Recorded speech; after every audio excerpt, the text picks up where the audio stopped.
in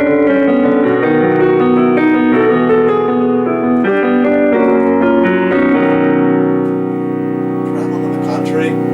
Got one of my earliest ones that I recorded. I think, the very first one, so, it was a sort of like guinea pig, if you will. I had to redo it, several times to get that sound that I finally was looking for. So, throughout my years as an undergrad, my closest friends and I, around like the end of the year, maybe in like April or so, we'd always go on these road trips, and we wouldn't tell any of our parents. We'd save up enough money to do like a little budget. We go to like random places, just have fun, do things we wouldn't normally do, and I don't know, I always felt, kind of like, it was a good, it was a good stress reliever, because, it was always at the most, at the busiest time of the semester, and, I always felt kind of like a rebel, you get that good feeling, you're doing all this, you're having that fun, your parents, they don't know anything about it, your entire family's completely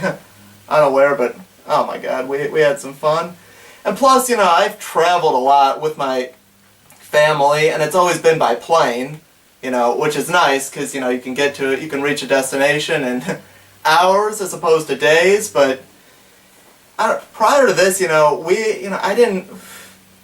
never really took that many trips, by car and everything, where you're traveling for 12 hours straight, and you're going to all these places that don't normally go to.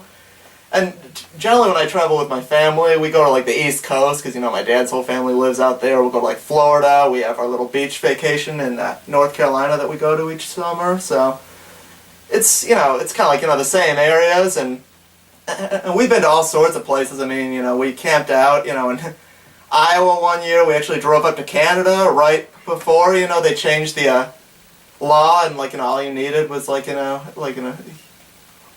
whole passport situation. But yeah, we made it there in time. We got to see Niagara Falls and everything, and stay in that whole area. Then another year we traveled to Cleveland and everything. Went to the Rock and Roll Hall of Fame, which, oh my god, that was a lot of fun. And we'd stay in random hotels and go out, to the bars out there. And the very first year we went down to Knoxville, Tennessee, and yeah, we camped out in, in the mountainous areas, and oh god, that was the best, to just get the freedom to do that, and nobody else knows. It's your own little secret. But and doing that, not only traveling by car and getting to, see all the scenery, and just get to see areas that are a bit more interesting than, the state of Illinois, where everything is just flat. You don't have mountains, you don't have a lot of really good camping areas, and there's not quite as much to do if you're in DeKalb, out in the middle of the cornfields. It's kind of, like a barren wasteland almost to me, it seems, at least being there too long. But we had a lot of fun, and it was good, to take one's mind off of the pressures of school at the most stressful time of this semester. But and that just gave me the idea, I gotta write a song that's at least partly about this, being on the road and everything, seeing all the sights and everything of the States, and even Canada, and being places that you've never been to with your family, and knowing that there's more than just the East Coast and Florida and the typical vacations. But I gotta say, also though, I kind of made up half the lyrics. It's I guess it sort of, it tells a fictional story of one meeting with his estranged relatives, and just having a good time at a house on the lake, and finally feeling that connectivity, I guess, if you will, with family members that one hasn't seen in a while. I kind of just made that up. It's as I went along. Actually, when writing the song, I'd written the chorus first. The melody of the chorus came to me very first, and I didn't know what to do with it, because all I had was that, and I liked it a lot. I knew that this had potential as a song. And then around the time I came up with the verses was actually when I started writing the lyrics, and it was around the very end of senior year, so about maybe a year and a half ago. I was in the library studying for a psych test, and how every so often you need a break, you need like a diversion, something to put your mind onto, and so you don't suffer like that information overload or whatever it is they call it.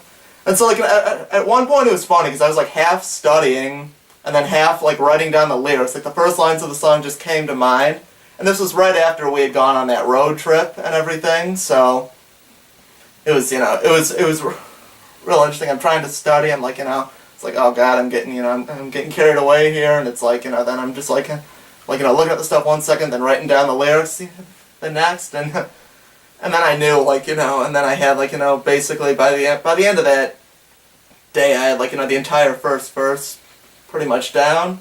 Then the whole song was basically laid out after that, and I think the first verse was more about the road trips and my joy of doing that kind of stuff, traveling in the country. So then as time went on, as I wrote out the rest of the song, I just kind of made up lyrics and everything, like what would normally come after this, like what would be a good follow-up to your joy of being on the road, spending the night somewhere, or waking up early the next day and getting moving once more. So, and then afterwards, I really came to just like the melody of the song. It's a real high energy song, which is why it's it's a staple when I play out, just like a few of those others, and it's one I could really get into, and it's one that really livens me up and livens the audience up as well. So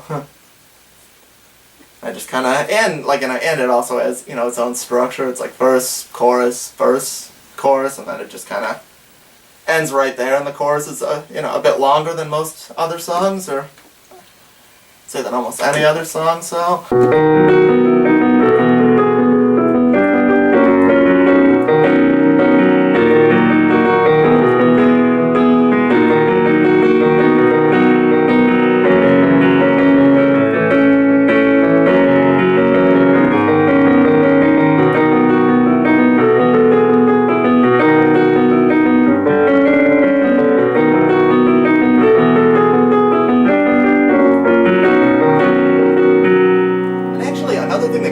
When I was writing this song, I've always been the biggest Elton John fan. I base a lot of my piano work off of him. He was an excellent composer. He had plenty of great songs and great melodies, and he was really able to bring any lyrics to life written by his music partner and such. But I just listened to that oh God, what's it? That one song was Tiny Dancer, and I realized it's structured very similarly. It's got long verses, really long choruses, kind of, that part in the verse that kind of, turns away from, the standard melody and everything. I'd kind of, I'd wondered, after, recording this and, releasing it and playing it live, will people notice, the similarity?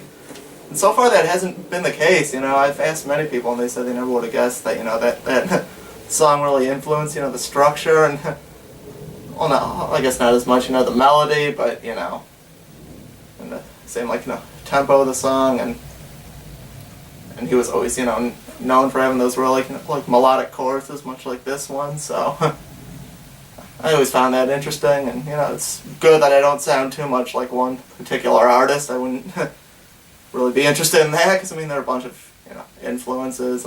I couldn't really say that there's one, that stands out above anything else, so it's